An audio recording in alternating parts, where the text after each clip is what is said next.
నమస్తే. రాష్ట్ర కార్యదర్శి అఖిల భారతీయ విద్యార్థి పరిషత్. యాచేంద్ర సూలూరు, రాష్ట్ర కార్యదర్శి అఖిల భారతీయ విద్యార్థి పరిషత్. నమస్తే. యాచేంద్ర అఖిల భారతీయ విద్యార్థి పరిషత్ ఆంధ్రప్రదేశ్ రాష్ట్ర కార్యదర్శి. ఏదైతే ఈ కూటమి ప్రభుత్వం అత్యధిక మెజారిటీతో ఏర్పడి దాదాపు నెల రోజులు పూర్తి చేసుకున్న సందర్భంగా అఖిల భారతీయ విద్యార్థి పరిషత్ ఈ రాష్ట్రంలో ఉన్నటువంటి విద్యార్థి రంగ సమస్యలు ఏవైతే ఉన్నాయో వాటి గురించి ఈ నెల స్టార్టింగ్లోనే విద్యాశాఖ మంత్రి లోకేష్ గారిని కలవడం జరిగింది. అఖిల భారతీయ విద్యార్థి పరిషత్ తరపున మా యొక్క వినతి పత్రం కూడా అందజేయడం జరిగింది. ఏదైతే వినతి పత్రం ఇచ్చి 20 రోజులు పూర్తవుతున్న సందర్భంగా వారి యొక్క గవర్నమెంట్ నుంచి ఎటువంటి స్పందన లేని కారణంగా అఖిల భారతీయ విద్యార్థి పరిషత్ ఈరోజు ఈ యొక్క పత్రికా విలేకరుల సమావేశాన్ని నిర్వహించుకుంటుంది. ఏదైతే ఈ రాష్ట్రంలో జీవో నెంబర్ 77 లాస్ట్ గవర్నమెంట్లో ఉన్నటువంటి ముఖ్యమంత్రి గారు తీసుకొచ్చి పీజీ విద్యార్థులకి ఫీజు రియంబర్స్మెంట్ని పూర్తిగా క్యాన్సిల్ చేసి అనేక మంది విద్యార్థుల్ని పీజీ విద్యకి దూరం చేసినటువంటి ఘనత గత ప్రభుత్వానికి చెందింది. యువగలంలో అనేక సందర్భాల్లో మంత్రి లోకేష్ గారు ఈ రాష్ట్రంలో ఉన్నటువంటి విద్యార్థి లోకానికి జీవో నెంబర్ 77ని మేము అధికారంలోకి రాగానే క్యాన్సిల్ చేస్తామని చెప్పినటువంటి హామీలని వారికి ఈ సందర్భంగా గుర్తు చేస్తున్నాం. ఎందుకంటే ఇంకొక నెల రోజుల్లో పీజీ కౌన్సిలింగ్ను కూడా స్టార్ట్ చేయబోతోంది ఈ రాష్ట్ర విద్యాశాఖ. కాబట్టి జీవో నెంబర్ 77 పైన వెంటనే క్లారిటీ ఇచ్చి పూర్తి స్థాయిలో ఫీజు రియంబర్స్మెంట్ని ఇంప్లిమెంట్ చేయాలి. అలాగే జీవో నెంబర్ 77కు ముందు 2019 నుంచి ఈ యొక్క పీజీ ఫీ రియంబర్స్మెంట్ ఏదైతే విడుదల కాకుండా ఉందో దాన్ని కూడా తక్షణమే విడుదల చేయాలని సందర్భంగా కోరుతున్నాము. అలాగే మనందరికీ తెలుసు వర్షాకాలం స్టార్ట్ అయింది. అయితే ఈ రాష్ట్రంలో సాంఘిక సంక్షేమ హాస్టల్స్ పరిస్థితి ఏ విధంగా ఉందంటే అసలు చెప్పుకోవడానికి కూడా సిగ్గుచేయటం అన్నట్లుగా ఉన్నది. ఎందుకంటే దోమల బెడత, సరైన భవనాలు లేక అద్దె భవనాల్లో నడుస్తున్నటువంటి సాంఘిక సంక్షేమ హాస్టల్స్ గురించి కూడా ఈ రాష్ట్ర ప్రభుత్వం ప్రత్యేక ఆలోచన చేసి తద్వారా ఈ యొక్క రాష్ట్రంలో హాస్టల్స్లో ఉన్నటువంటి విద్యార్థులకు న్యాయం జరిగేలా చూడాలని ఈ సందర్భంగా కోరుతున్నాము. అలాగే మెడికల్ విద్యకు సంబంధించి ఈ యొక్క జీవో నెంబర్ 107, 108 ఏదైతే ఉన్నదో ఈ రాష్ట్రంలో ఉన్నటువంటి ప్రభుత్వ మెడికల్ కళాశాలలో సెల్ఫ్ ఫైనాన్స్ సీట్లతో జీవో నెంబర్ 7, జీవో నెంబర్ 8ని ప్రవేశపెట్టినటువంటి గత రాష్ట్ర ప్రభుత్వం దాన్ని కూడా ఈ రాష్ట్ర ప్రభుత్వం క్యాన్సిల్ చేయాలని చెప్పి ఈ సందర్భంగా కోరుతున్నాము. అలాగే ఏదైతే ఎలక్షన్స్కి ముందు యూనివర్సిటీల్లో ఉన్నటువంటి 3200 పోస్టులు అధ్యాపక పోస్టులని నోటిఫికేషన్ ఇచ్చింది గత ప్రభుత్వం. వాటికి సంబంధించి వేలల్లో అభ్యర్థులు ఫీజులు కట్టి అప్లై చేసినటువంటి పరిస్థితి కూడా మనందరికీ తెలుసు.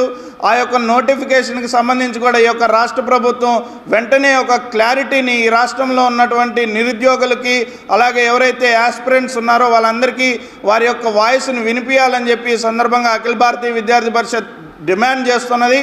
అలాగే ఈ యొక్క రాష్ట్రంలో మధ్యాహ్న భోజన పథకం ఏదైతే ఉందో దాన్ని పూర్తి స్థాయిలో పాఠశాలల్లో అలాగే ఇంటర్మీడియట్ కళాశాలల్లో 100% ఇంప్లిమెంటేషన్లో విఫలమైన గత రాష్ట్ర ప్రభుత్వం ఈ రాష్ట్ర ప్రభుత్వం దాన్ని 100% ఇంప్లిమెంటేషన్లో సక్సెస్ కావాలి.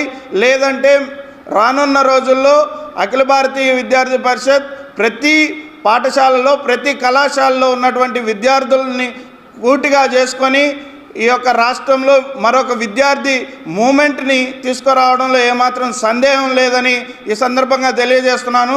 అలాగే ఈ యొక్క రాష్ట్రంలో ఉన్నటువంటి నిరుద్యోగ యువతకి యువగలం పాదయాత్రలో మీరు చేసినటువంటి ప్రామిసులను సైతం వెంటనే నెరవేర్చుకోవాలని చెప్పి కూడా డిమాండ్ చేస్తున్నాం. ఎందుకంటే ఈ యొక్క రాష్ట్రంలో అనేక మంది నిరుద్యోగ యువత మీ అందరికీ ఓటు వేసి అత్యధిక మెజారిటీతో కూటమి ప్రభుత్వాన్ని ఈరోజు ప్రభుత్వంలో తీసుకురావడం జరిగింది. కాబట్టి ఈ యొక్క నిరుద్యోగ యువతకి న్యాయం చేసేలా వెంటనే అన్ని శాఖల్లో ఖాళీగా ఉన్నటువంటి ప్రభుత్వ ఉద్యోగ పోస్టులు ఏవైతే ఉన్నాయో వాటిని నోటిఫికేషన్ రూపంలో అందించాలని చెప్పి ఈ సందర్భంగా కోరుతున్నాం. అలాగే ఈ యొక్క రాష్ట్రంలో ఉన్నటువంటి అన్ని యూనివర్సిటీలకి శాశ్వత పర్మనెంట్ వైస్ ఛాన్సలర్ని అలాగే పర్మనెంట్ ఎగ్జిక్యూటివ్ కౌన్సిల్ బోర్డుని సైతం వెంటనే నియమించే విధంగా చర్యలు చేపట్టాలని ఈ సందర్భంగా కోరుతున్నాం. ఇలా అనేక సమస్యలు విద్యారంగంలో ఉన్నాయి. ఇటువంటి విద్యారంగంలో ఉన్నటువంటి సమస్యలపైన వెంటనే మీరు చర్యలు చేపట్టాలి. లేకపోతే రానున్న ఆగస్టులో ఈ రాష్ట్రంలో ఉన్నటువంటి విద్యార్థులందరినీ కలుపుకొని రాష్ట్రంలో పెద్ద ఎత్తున విద్యార్థి మూవ్మెంట్కి శ్రీకారం చుడతామని ఈ సందర్భంగా ఈ రాష్ట్ర ప్రభుత్వాన్ని హెచ్చరిస్తున్నాం. జై హింద్, భారత్ మాతాకి జై, వందే మాతరం. ఏబీవీపీ రాష్ట్ర సంయుక్త కార్యదర్శి ఈరోజు ఆంధ్రప్రదేశ్ రాష్ట్రంలో మొన్న జరిగినటువంటి సార్వత్రిక ఎన్నికల్లో ఎన్డీఏ ప్రభుత్వానికి అత్యధిక మెజార్టీ ఇచ్చినటువంటి ఈ రాష్ట్ర ప్రజలు ఎన్డీఏ ప్రభుత్వానికి శుభాకాంక్షలు తెలుపుతూ ఈరోజు అఖిల భారతీయ విద్యార్థి పరిషత్ ఈ రాష్ట్రంలో ఉన్నటువంటి విద్యారంగ సమస్యలు ఏవైతే ఉన్నాయో అనేక సమస్యలు ఈ రాష్ట్రంలో తిష్ట వేస్తున్నాయి. ఈ రాష్ట్ర ప్రభుత్వానికి అంత ఈజీగా ఉండదని ఈ సందర్భంగా తెలియజేస్తున్నాం.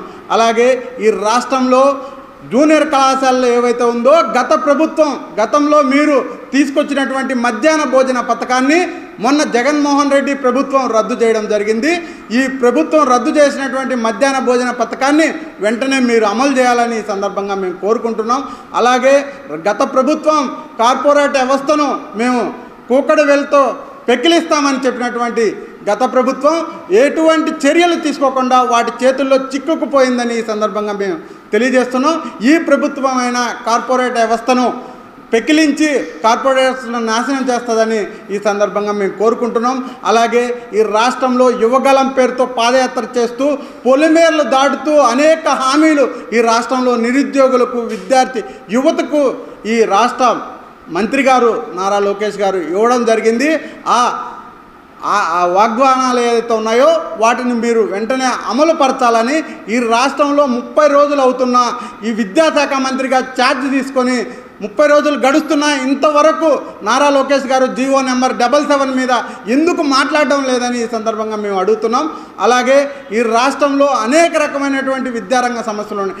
డిగ్రీ అడ్మిషన్స్ ఇంతవరకు పూర్తి కాల, డిగ్రీలో మైనర్ మేజర్ సబ్జెక్ట్స్ అన్నారు, దాని మీద విద్యార్థులు ఇంతవరకు క్లారిటీ లేదు. ఈ క్లారిటీ ఇవ్వాల్సిన బాధ్యత నారా లోకేష్ గారి మీద ఉందని ఈ సందర్భంగా మేము అడుగుతున్నాం.